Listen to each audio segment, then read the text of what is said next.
बीरबल की खिचड़ी, है ना बेटा।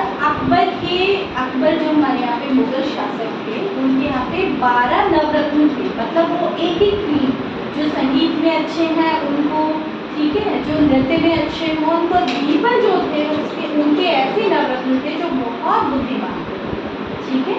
तो बीरबल के किस्से बहुत मशहूर हैं, बहुत बुद्धिमान था उनका एक ऐसा ही किस्सा हम आपको सुनाते हैं। एक बार अकबर और बीरबल जो थे वो घूमने जा रहे थे, और रास्ते में उन्होंने देखा कि नदी का जो पानी था वो बहुत ज़्यादा ठंडा था, क्योंकि सर्दियों के दिन थे, बहुत ठंडा था। तो अकबर ने एक घोषणा करवा दी कि जो भी व्यक्ति इस पानी में पूरी रात रहेगा, ठीक है, लेकिन ऊपर कपड़े नहीं पहने होने चाहिए, जो भी व्यक्ति इस पानी में पूरी रात रहेगा उसको हम एक थैली भर के सोने की मोहरें देंगे, ठीक है।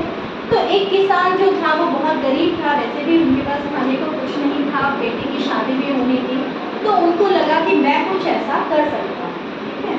तो उन्होंने क्या किया, राजा को कहा कि हाँ मैं पूरी रात नदी में इकट्ठे खड़े रह सकता हूँ, ठीक है।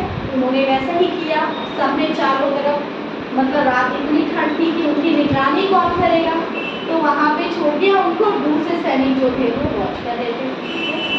अब पूरी रात जब वो किसान खड़ा रहा होंगे तो अगले दिन अशरफियों की बातें, अशरफी यानी सोने के सिक्के, और उनको राजा ने बुलाकर सोने के सिक्के की थैली दी। राजा ने कैजुअली उनसे पूछा कि आप पूरी रात उस ठंडे पानी में कैसे खड़े रहे, ठीक है। तो उसने बोला कि दूर कहीं एक दिया जल रहा था, उसके सामने बोला मैं उस दिए की रोशनी को देख रहा था, और पूरी रात मैंने उस दिए की रोशनी को देखते देखते ही रात काटी, ठीक है, क्योंकि उसकी मजबूरी थी, अगर वो ऐसे नहीं करता तो उसको पैसे नहीं मिलता, वो बहुत ज़्यादा गरीब था। अब जो अकबर के जो दूसरे सैनिक थे, ठीक है, जो भी और उनके साम्राज्य में जो उनके सलाहकार थे, उन्होंने क्या बोला कि इस किसान से ये सोने की मोहरें वापस ले लीजिए, क्योंकि इसे तो इतनी दूर से गर्मी आ रही थी इसके शरीर में, तो इसको ठंड लगी नहीं, ठीक है, तो ये सोने की मोहरें उसको वापस मत दीजिए, उससे ले लीजिए, ठीक है। अकबर ने वैसा ही किया। ये बात बीरबल को अच्छी नहीं लगी, क्योंकि इतने ठंडे पानी में रात भर वो खड़े रहे, तो उनको पैसा मिलना चाहिए, इनाम मिलना चाहिए, लेकिन अकबर ने दिया। तो इस चीज़ से बीरबल बहुत दुखी हुए और उन्होंने ही थॉट ऑफ अ प्लान, उन्होंने एक प्लान सोचा।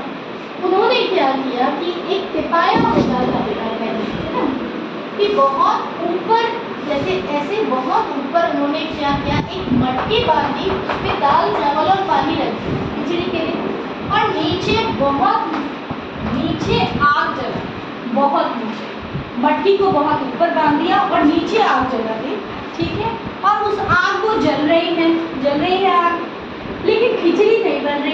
अब अकबर को जो था, बीरबल के बिना वो अपने दिन की शुरुआत करते नहीं थे, तो बीरबल के पास बुलावा भेजा गया, अकबर ने भेजा कि आप आ जाओ।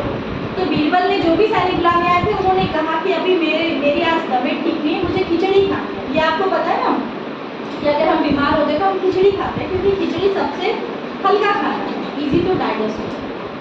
तो वो राजा के सैनिक जब बीरबल के पास आए तो बीरबल ने जवाब दिया कि खिचड़ी बन जाएगी, मैं उसे खाकर फिर राजा के पास आ जाऊंगा।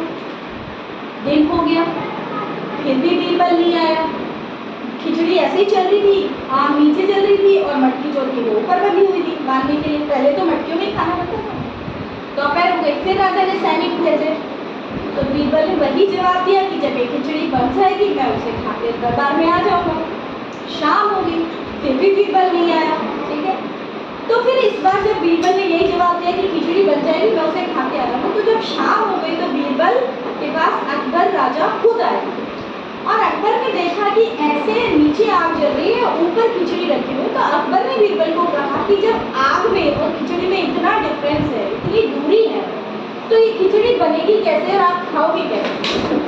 तो फिर बीरबल ने वही जवाब दिया कि महाराज वही तो मैं कह रहा हूँ कि इतनी दूर से जो बल्ब जल रहा था और किसान इतनी दूर खड़ा था, तो उस बल्ब की रोशनी या उस दिए की रोशनी किसान को कैसे मिल रही थी। तो अकबर अपनी गलती समझ गए और उन्होंने किसान को जो है वो सारे पैसे जो थे, अशरफियाँ जो भूल थी वो उन्होंने वापस दी। तो इसीलिए क्या बोला जाता है कि बीरबल की खिचड़ी, ये कहावत बन गया कि अगर कोई काम हो ही नहीं रहा हो, किसी काम को करने में बहुत